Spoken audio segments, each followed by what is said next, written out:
రేపు నల్లగొండలో బీఆర్ఎస్ తలపెట్టిన రైతు మహాధర్నాకు పోలీసులు అనుమతిని నిరాకరించారు. బీఆర్ఎస్ వర్కింగ్ ప్రెసిడెంట్ కేటీఆర్ హాజరయ్యే ఈ ధర్నాకు పోలీసులు నో చెప్పారు. పోలీసుల తీరుపై బీఆర్ఎస్ నేతలు ఆగ్రహాన్ని వ్యక్తం చేస్తున్నారు. అనుమతి నిరాకరణపై బీఆర్ఎస్ హైకోర్టును ఆశ్రయించింది. కోర్టు తీర్పు వచ్చే వరకు కేటీఆర్ రైతు మహాధర్నాను వాయిదా వేశారు. ఇదే అంశానికి సంబంధించి పూర్తి అప్డేట్స్ ను మా ప్రతినిధి శ్రీనివాస్ అందిస్తారు. శ్రీనివాస్, గుడ్ ఈవినింగ్ స్వప్న.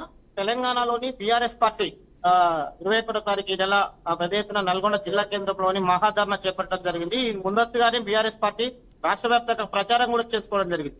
దీనికి సంబంధించి చూసినట్లయితే సంబంధించిన నల్గొండ జిల్లా పోలీస్ సంబంధించినటువంటి వాళ్ళు సభ కానీ మహాధర్నా కానీ ఎలాంటి పర్మిషన్ లేదంటూ కూడా సభకు సంబంధించినటువంటి పర్మిషన్ కూడా నిరాకరించడం జరిగింది.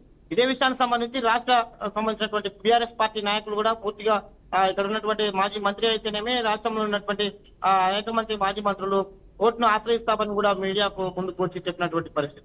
గత పాలనలో జరిగినటువంటి అనేక సభల సమావేశాలు నల్గొండ జిల్లా కేంద్రంలోని క్లాక్ టవర్ సెంటర్ లో జరిగినాయి. అదే క్లాక్ టవర్ సెంటర్ లో సభ జరుపుకుందామంటే కావాలనే ఉద్దేశపూర్వకంతో ఇక్కడ ఉన్నటువంటి కాంగ్రెస్ పార్టీ పర్మిషన్ ఇవ్వట్లేదని కూడా ప్రభుత్వంపై దుమ్మెత్తి పోస్తున్నటువంటి పరిస్థితి బీఆర్ఎస్ పార్టీ నాయకులు. గతంలో అనేక సభల సమావేశాలు జరిగినటువంటి కేంద్రంలోనే మేము సభల సమావేశాలు పెట్టుకుంటే ఉద్దేశపూర్వకంగా ప్రజలను ప్రశ్నిస్తారనే ఉద్దేశంతో కాంగ్రెస్ పార్టీ ఇప్పుడున్నటువంటి ప్రభుత్వం పర్మిషన్ నిరాకరించిందనేది బీఆర్ఎస్ పార్టీ నాయకులు చెప్తున్నటువంటి పరిస్థితి.